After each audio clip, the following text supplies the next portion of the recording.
Waste Asia में चल रही समस्याओं का असर अब सीधे तौर पे दुनिया के दूसरे देशों पे भी दिखने लगा है। जहां पर ये असर दिख रहा है उन जगहों में अनुमानित तौर पे माहौल लॉकडाउन जैसा हो चुका है। और एक देश है जिसके बारे में आगे आपको बताएंगे, वहां लॉकडाउन के पूरे हालात बन चुके हैं। अब ऐसा क्यों हो रहा है? इसकी स्थिति काफी गंभीर है, जिसके लिए फैसले भी लिए जा चुके हैं, जिनके असर भी अब धीरे धीरे सामने आना शुरू हो गए हैं। कुछ पाबंदियां लगी हैं, कुछ बदलाव हुए हैं और कुछ ऐसी गतिविधियां जो सामान्य नहीं लगती। इन सब ने संकेत दिया है कि हालात सामान्य तो अब बिल्कुल नहीं रहे। बंद कमरों में हुई चर्चाएं, क्षेत्रीय तनाव के बीच उठाए गए कदम एक बड़े संकट की तरफ इशारा कर रहे हैं। अब जो तस्वीर उभर कर सामने आ रही है वह सिर्फ एक देश की कहानी नहीं बल्कि पूरे क्षेत्र की स्थिरता से जुड़ा हुआ मामला बनती जा रही है। लेकिन ये मामला क्या है, करेंगे सभी जानकारी आपसे साझा। नाम हमारा आशीष गुप्ता, आप देखना शुरू कर चुके हैं न्यूज गंगा।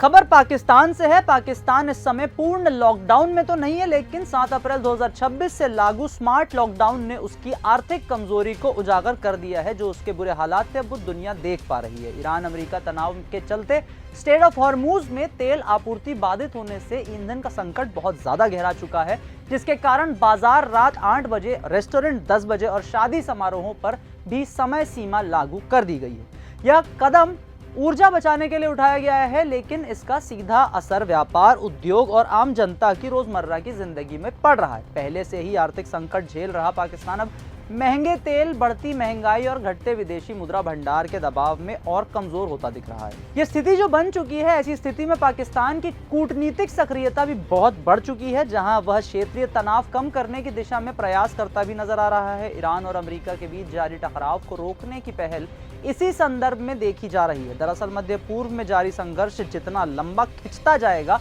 उतना ही ईंधन संकट गहराता जाएगा, जिसका सीधा असर पाकिस्तान जैसे आयात निर्भर देशों पे पड़ता है। आपको याद दिलाने के लिए ये भी बता दें कि आयात निर्भरता भारत की भी बहुत बड़ी है। तेल से लेकर बहुत सारी चीजों को लेकर बहुत सी चीजें जो होती है हमारे देश में बाहर से आती हैं, इंपोर्ट की जाती हैं। तो ये अगर वेस्ट एशिया में जो क्राइसिस चल रही है वो लगातार इसी तरह से चलती रहती है, समस्या बढ़ती रहती है, तो ये स्थिति हो सकता है आने वाले समय में भारत को भी देखना पड़े। क्योंकि तेल और गैस की आपूर्ति बाधित होने से न सिर्फ ऊर्जा संकट बढ़ेगा बल्कि पानी और बिजली जैसे बुनियादी संसाधनों पर भी इसका दबाव पड़ना शुरू हो जाएगा।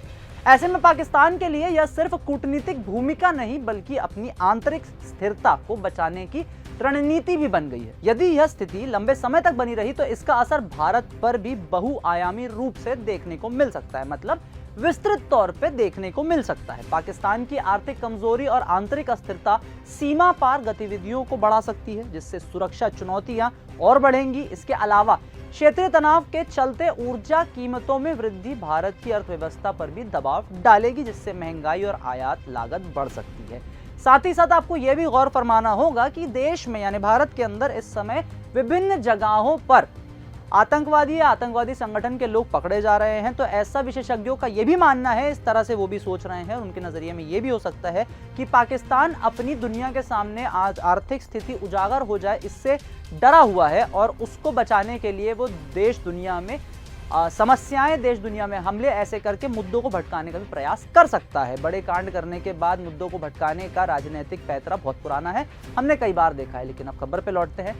मुद्दा यह है कि किसी भी संभावित सैन्य टकराव की स्थिति में दोनों ही देशों की परमाणु क्षमता के कारण पूरा क्षेत्र अस्थिर हो सकता है, जिसका असर व्यापार, निवेश और विकास पर पड़ेगा। ऐसे में भारत के लिए यह जरूरी हो जाता है कि वह अपनी ऊर्जा सुरक्षा, सीमा प्रबंधन और कूटनीतिक रणनीति को और भी मजबूत बनाए, ताकि किसी भी अप्रत्याशित स्थिति का प्रभाव न्यूनतम रखा जा सके। अभी अप्रत्याशित स्थिति के प्रभाव के बारे में बातें क्यों हो रही हैं? क्योंकि जिस प्रकार से तेल जो है वो स्ट्रेट ऑफ हॉर्मुज से वेस्ट एशिया से इस इंडिया की तरफ लौटता है, एशिया की तरफ आता है, मिडिल एशिया की तरफ आता है या साउथ ईस्ट एशिया की तरफ जाता है, वो सारी चीजें अभी रोक दी गई हैं। कहा जा रहा है कि हॉर्मुज खोला जाएगा। ट्रंप के ऊपर ट्रंप की भी बातें हुई और ट्रंप ने सीज फायर का भी ऐलान किया है, लेकिन नतीजन अभी आगे आने वाले समय में हमें पता चलेगा कि स्थिति असल में क्या है। तो जो भी रहेंगे अपडेट हम आपके सामने लाते रहेंगे। वीडियो अगर आपको पसंद है तो इसे लाइक करें, शेयर करें, चैनल को सब्सक्राइब करना ना भूलें। अगर आपको ये हमारा वीडियो पसंद आया हो तो इसे लाइक और शेयर करना बिल्कुल ना भूलें। साथ ही हमारे चैनल